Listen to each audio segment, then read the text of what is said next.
back to my YouTube channel. So hari ni I akan tunjukkan peti ais baru yang I baru beli.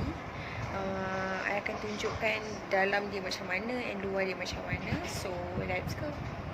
Okay, ni peti ais dia.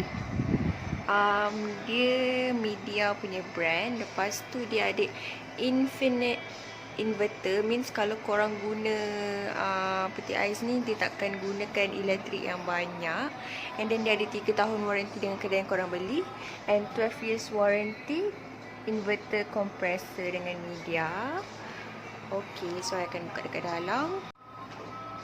Okay, bila korang buka dia ada bunyi tau.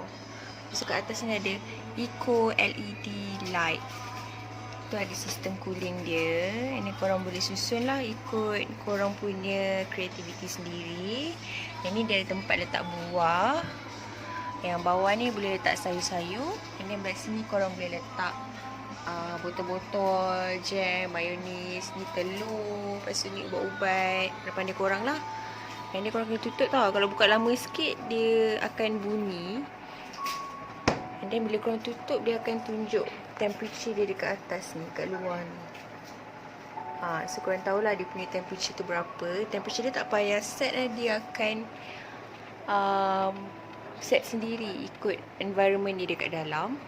Okay, sekarang akan buka fridge part. Tadi tu freezer part, tadi tu fridge part. Okay, ni korang boleh letak nugget ke, hot dog. Bawah tu boleh letak aiskrim. Sini korang boleh letak ayam, ikan. Ni boleh buat ais lah. Dan korang boleh pusing je, dia akan keluar ais kat sini. So boleh letak lah ikan, sotong, udang, ketam semua kat bawah ni. And then dia ada Eco LED light juga kat atas ni. So untuk pengetahuan korang, yang kat luar ni dia macam glass, tahu tak? Dia macam kaca. So bila korang nak bawa masuk dalam rumah tu, kena hati-hati sikit lah, sebab dia macam fragile macam tu. But very nice. Korang tengok dia punya design macam cermin kan. So tak payah beli cermin. And then ni dekat belah tepi I punya fridge magnet. And that is me dengan my bro. Ta-da!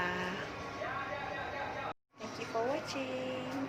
Don't forget to subscribe and wait for my next video. Bye!